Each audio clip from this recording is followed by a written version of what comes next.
అన్నా మీ చెల్లె సముద్రంలో గడ్డగడి పోయిందన్నా. సమాధుల దగ్గర ఆడద్దని చెప్పిందా మీకు? మీ ఇద్దరికి మరీ చెప్పిన ఆ శ్మశానం దగ్గర ఆడుకోవద్దని. ఇప్పుడు ఏమైంది అన్నయ్య? నోరు మూసుకో, మళ్ళా మాట్లాడతారావు గాని. చెప్పేది వినేది నేర్చుకోండి ఇద్దరు. సారీ అన్నయ్య. ఇదిగో అన్నయ్య బాల్. టిల్లు అన్న నేను ఇంట్లోకి వెళ్తున్నా.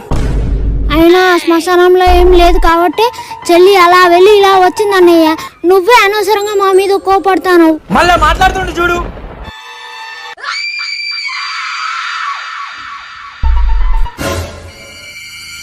కల్పన ఆగు, కల్పన ఆగు అని చెప్పాను కదా, ఆగు.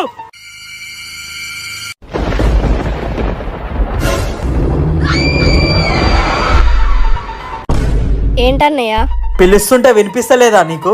శ్మశానంలోకి వెళ్ళొచ్చావు కదా, ఇంట్లోకి వెళ్ళేటప్పుడు కాలు కడుక్కొని వెళ్ళు. సరే అన్నయ్య.